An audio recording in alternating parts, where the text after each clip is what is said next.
Wings for serpents and spears for heads. Modern genetic engineers use the same language that the ancient Egyptians used to explain microbiology: heads, vertices, tails, transformation, faces, and so on. Ancient Egypt also uses similar terminology of upstream and downstream to describe the two ways of the DNA molecule where words, DNA, are transcribed and replicated. In the pyramid text, the term quartet, translated as cavern, associated with the netherworld, texts frequently mention the jackal-headed deity Anubis and Osiris at the entrance of the holy cavern. One also finds the cavern of Hathor, and the coffin text refer to the gods of the Duat as those who are in their caverns. The Egyptian Book of the Dead, the Book of the Gates, and the Litany of Ra also mention the gods in the caverns, who are in the West. The multidimensional space of DNA is easily described as a cavern system for mapping functionality. In addition, Egyptian artwork of serpents with multiple heads indicate the number of snake-like helices a viral protein has, while serpents with wings indicate the wing-like beta sheet structures of viral proteins. Our contemporary biologists also designate these same viral proteins in a category called wing helix turn helix. So both the pharaonic priesthood and the contemporary scientists use the same terminology to identify several of phage lambda's proteins. Yet the pharaonic priesthood anticipated the future through their deities that encoded their viral model. So they tapped into information about the human species that was also encoded in the viral component of human DNA. The viral genes in our bodies ground this internal predictive modeling relation with a virus, and our behavior models its lifestyles. The ancient Egyptians were guarding valuable evolutionary information about an ancestral self-assembling virus that their texts claim is our last universal common ancestor, Lusa. Consider the constant presentation of Egyptian artwork featuring discs and spears on human bodies in place of human heads. This is a sign of the emerging hybrid form that is viral and human.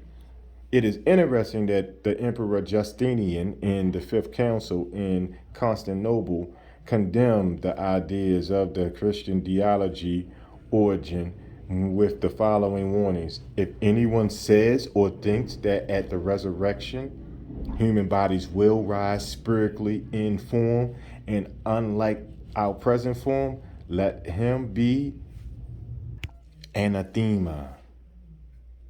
If anyone says that the heavens, the sun, the moon, the stars, and the waters that are above heaven have souls and are reasonable beings, let him be anathema.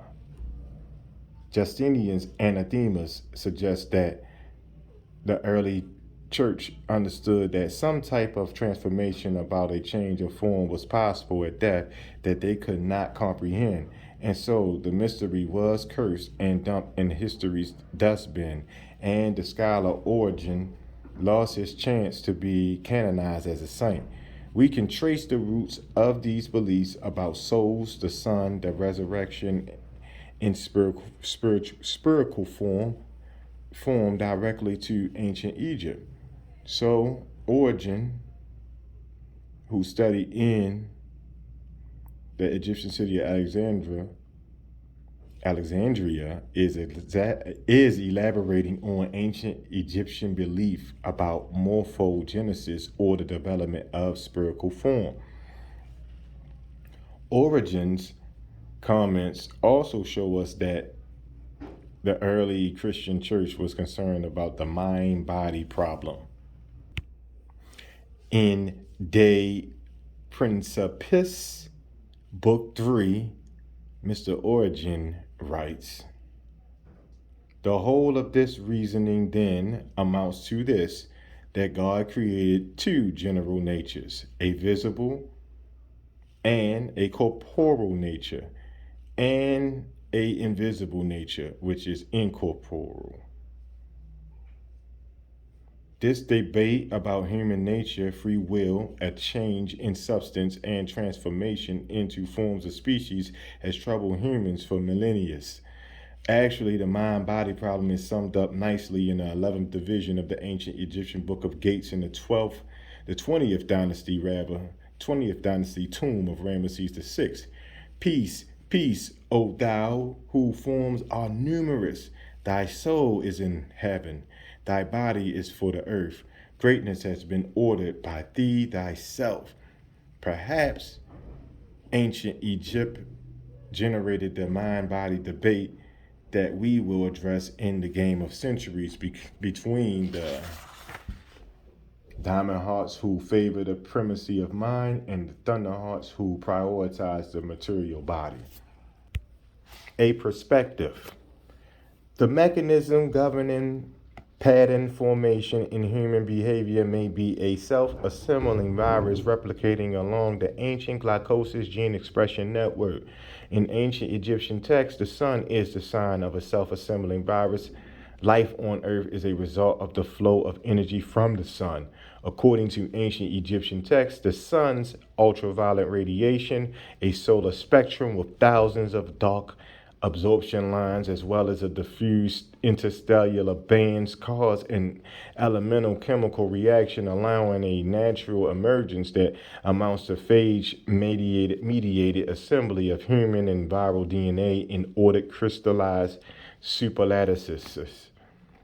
This emergence possesses a state of being, so it seems reasonable to refer to this creation as a quasi hybrid being or perhaps a mind crystal because viruses are crystal heads of DNA without organs that can reanimate. This ancient Egyptian emergence of quasi hybrid being or mind crystal is supported by similar historical ideas in the literature of early China and the 17th century American Navajo Indians. In the magnificent Aztec carving of the human skull in rock crystal in the alchemical search for the philosopher's stone. Make sure we see chapters 22 and 24. In the logic of mathematicians Charles Sanders Peirce, who describes the continuity of crystallized mind in the physics of Nobel laureate Frank Wilczek with his mathematical solution for a time crystal, and in many other sources. Morphogenesis is the biological process that causes an organism to develop its shape. The process involves knowing how to control gene expression and regulate cell fates to generate biological form and structures. In the tomb of Ramesses VI, texts such as the Book of Caverns and the Book of Gates carved on the tomb walls explain the development of form or morphogenesis as a process of horizontal gene transfer with a virus from for transformation along the ancient glycosis fermentation pathway using lactose metabolism. Today, understanding the morphogenesis is one of the biology's unresolved problems. Mathematician Rene Thome explains that animals use their retinas to correlate forms of extract information to obtain food or energy. Relative to this logic, the geometric form of the sun carries information for humans, and the ancient texts explain that we need the energy from the sun at death transition. Intuitively, humans must know that they have a home in the quantum universe and that life is possible there as a crystallized form. Yet this intuition is smothered within clusters of relations enfolding historical power and knowledge, as well as repressed due to the tensions between modes of domination and individual freedom of will. As we shall see the connections between life and non-life and the links between our classical sciences, physics, biology, and cosmology, and quantum mechanics, quantum physics, microbiology, and quantum cosmology reinforce this intuition.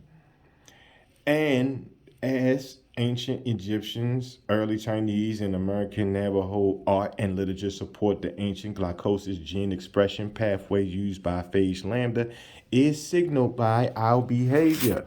The virus itself may be the fundamental reason for the structural stability of the emergent entity, as well as the original causal pathway or pattern or internal predictive model for human behavior. The following additional behavioral patterns support the lambda may be the internal predictive model. First, artwork such as the Egyptian Ankh and the Christian cross describe viral protein shapes. Second, both Egyptian and Christian deities model the same viral dynamics. Third, human incest in the same generation mirrors microbial sex in the same generation. Fourth, our fermentation technology, bread, cheese, wine, beer, our consumption of milk, our evolutionary predilection for sweets, our agricultural cultivation of barley and wheat point to fermentation. Metabolic and chemical processes in the ancient glycosis gene expression network used by the virus lambda.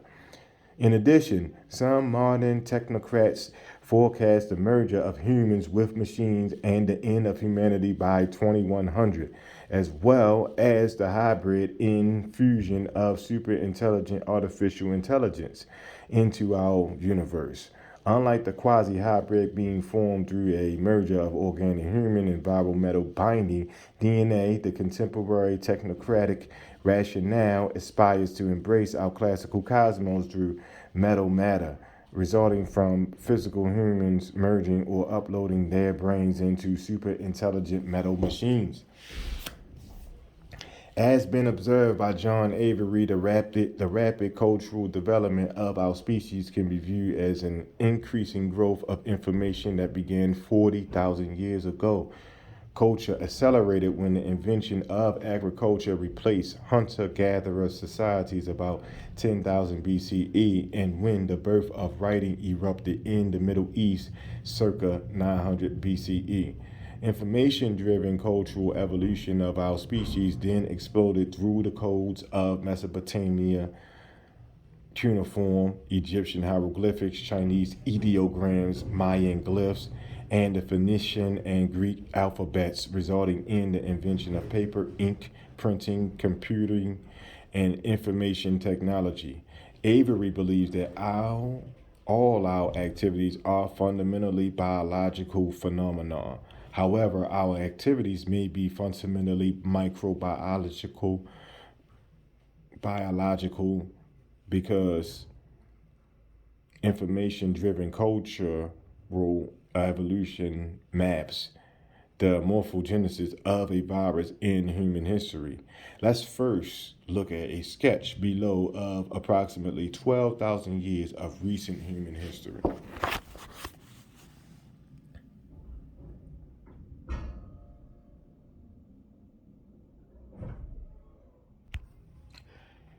As we shall see, the evidence reveals that not only our behavior, but also the evolution of society over the last 12,000 years has carved a footprint into human history, profiling the morphogenesis of a complex metal binding virus. The viral footprint is a survival message for humans who can recognize it. The chemical formulas map the ancient glycosis fermentation gene expression network for lactose metabolism used by bacteriophage lambda and its lytic cloning lifestyle of vegetative replication. Surprisingly, dual inheritance of the information from genes and culture is mapping this genetic survival pathway for human transformation. This suggests that the quantum world is ordering our classical world, as many scientists believe. History is showing us that human activities and potential for emergence are linked to the morphogenesis of a complex virus. If so, data is consistent with a gene culture system where genes influence the probability that certain cultural traits will be adopted, farming, fermentation practices, milk production, and so on. The viral footprint suggests that a quasi hybrid being of viral human DNA is possible. Our lure for the mechanic may be also related to the mechanic DNA of the metal binding virus. In summary, the ISIS thesis proposes that a modeling relation exists between a complex bacterial virus and a human being, and our viral genes ground this internal predictive model that motivates human behavior in an environment that influences the choice of developmental pathways. All right, so this brings us to an end of spring training 1. When we pick back up, it'll be spring training 2. So make sure you read all the parts to the spring training 1, and I'll holler at you later. Be safe.